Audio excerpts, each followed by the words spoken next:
What is up, my dudes, my dudettes, and wrestling colleagues of all kinds? DanTheBeast 94 here, coming back at you with another installment of Q&As with DanTheBeast 94.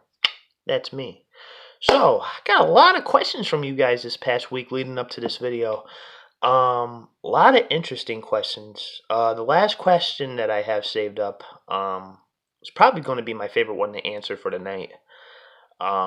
But I have about 6 or 7 questions for you guys, pretty much the same amount as I received. I think it was last week or the week before. But keep them coming, guys. I love doing this for you.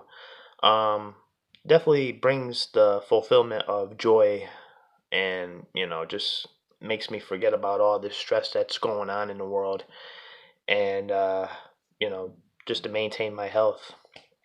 Hopefully, you guys are staying healthy as well during all this chaotic and craziness that's going on. But let's get these questions out the way. Before we start, hit that like button. If you guys have any questions that you would like me to answer for next week's video, drop it in the comment section for this video down below. It could be wrestling related. It could be anything. I'm very open when it comes to questions. And subscribe. Watching my videos and you're not subscribed and you're sharing my videos, what are you doing? What are you doing? Hit that subscribe button. Thank you.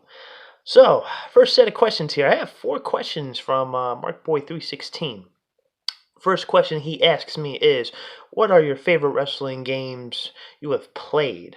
I have a couple, but when it comes to my favorite wrestling game of all time, it was definitely Smackdown Shut Your Mouth. That was the first wrestling game I ever played on a bigger platform, you should say, because Xbox, PlayStation. Yeah, that was one of my favorite games. The roster was packed, had a great season mode. That game was just loaded, and forever one of my childhood favorites. But when it comes to other games, there's Here Comes the Pain.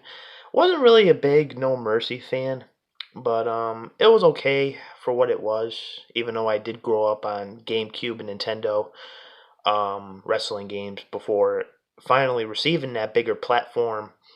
By the time I was 10, I didn't get a PlayStation 2 till I was like 10. I was stuck on GameCube and N64, which nothing's wrong with that.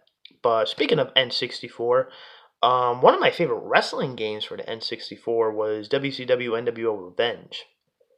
I just love doing the whole championship road. You go through all these opponents before you finally get to the champion, and then you unlock superstars. There was like Kurt Hennig, the Faces of Fear,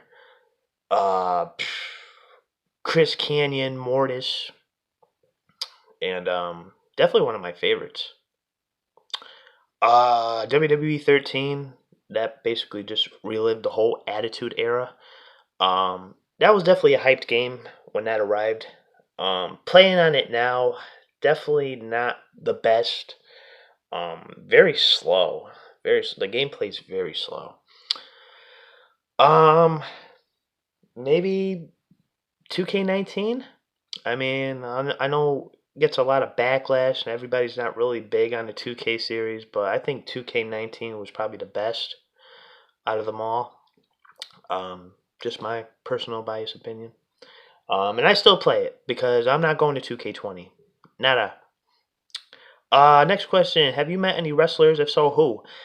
Oh boy. I do have a collection video of all my 8x10 signed. I have met many.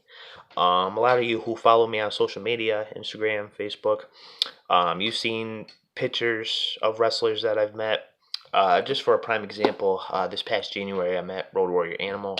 I've met Brian Pillman Jr. I've met the Hardy Boys on separate occasions. Rey Mysterio, Bret the Hitman Hart. I met Roddy Piper just 4 months before he died. Ric Flair, I met Ric Flair at Rhode Island Comic Con. Diamond Dallas Page, X-Pac, and the list just keeps on going. I've met several wrestlers since December of 2008. So big span, about almost 12 years. So going to keep it rolling. Hopefully, once all this craziness is over, we could go back to our normal lives, and I could start meeting wrestlers that I haven't met. Um, Next question: have you ever been to a house show, Raw, Smackdown, pay per view, etc.? I've been to many independent shows for Northeast Wrestling.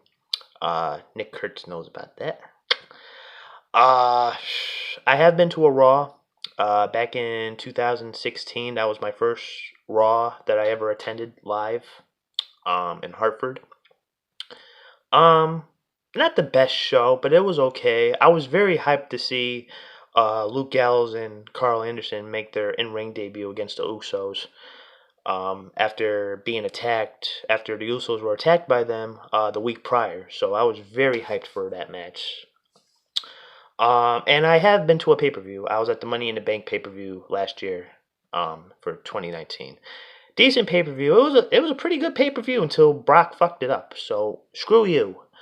Um, and then the final question he asks me today is, who are the most overrated and underrated wrestlers according to you? Overrated definitely have to go with Ric Flair. He's definitely mentioned a lot, and not just in wrestling, but like pop culture, music, etc. Guys worldwide, 16-time world heavyweight champion. Uh, Definitely probably the most overrated superstar of all time. But I have no problem with that because I love Ric Flair. Most underrated, I'm definitely gonna have to give it to Dustin Rhodes, Goldust. I was always a fan of his work. WCW, and then by the time he got to the WWE as Goldust, basically trying to leave his father's shadow. But I didn't really become a big Goldust fan until he returned in 2013 during the whole Shield, Rhodes family. Um, yeah, just I think he progressed a lot better. Started to do some moves that we would never thought we'd see out of Dustin Goldust at such a late age in his career. Definitely gotta give it up to him. You know, he's never held the world title, and I think that's one guy who should have had at least one run. Not as Goldust, but at least Dustin Rhodes. Going on to our next question. The next question comes from G. Kramer, Greg Kramer. Hello, buddy. He asked me, what was the first wrestling DVD you ever got? That I can't recall. It's been a long time, but I could just go off the top of the head of like the first DVDs I ever, remember possessing. WrestleMania 24, the Bret Hart DVD. That's probably like my third or fourth copy I've ever owned. Brian Pillman Loose Cannon, which that's probably like the second or third time I've owned that. The ladder match DVD I remember specifically. Shawn Michaels Into the Vault, that was another one. Royal Rumble 2006 is another one I remember very vividly, along with Unforgiven 2002, only because those two DVDs I found in a Walmart bin back in the day for about $5 a piece. So at my age, I didn't know what kind of gems I was possessing. I was about maybe like 13, 14 at the time. But yeah, the collection I have now, as you see behind me, definitely doesn't compare to the collection I was starting off with back in like 2007, 8, I'd say. But now I'm on my grind. On to the final question, probably my favorite question I'll answer for tonight. This comes from Josiah Blevins. Hopefully I'm saying this right. He asked me, if I had to start a wrestling company, who would you have as the following, living or dead? Ring announcer, promoter, backstage interviewer, play-by-play announcer, and color guy. Wow. I really had to go through this. But let's get started here. So, ring announcer, I'm sure a lot of people would probably say Howard Finkel.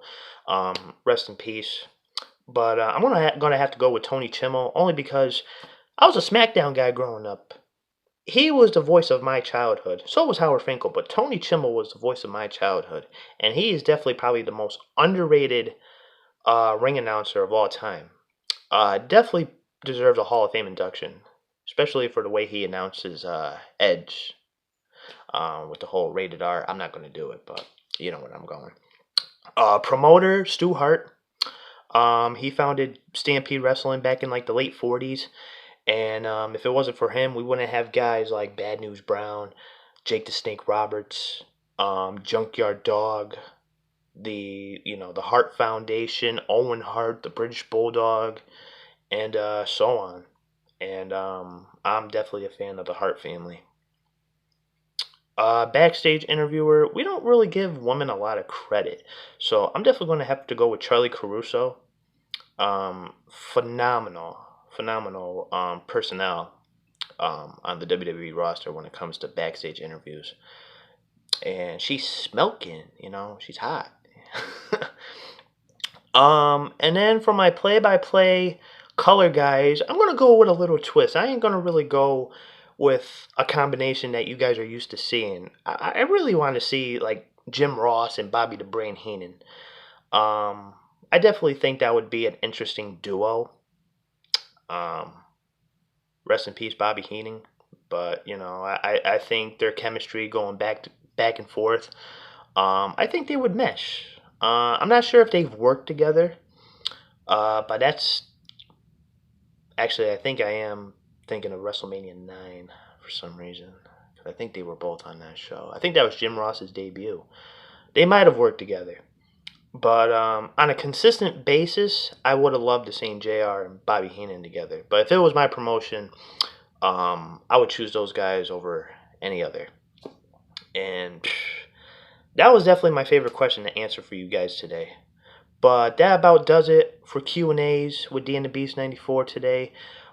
Be sure to tune in for next week's Q&As. And ask away. Leave it in the comment section down below. And hit those like buttons, guys. Share with your friends. Subscribe. Because if you're not subscribed, let me fix myself, not subscribed to my channel, and you're watching my stuff, what are you doing? Hit that button, man. Woman. Whatever, just going to keep that ball rolling. I love you guys. Just thank you for accepting me into your wrestling community, I guess you would say. And that about does it, guys, for today's video, second video of today. And until next time, DanTheBeast 94 signing off. Peace.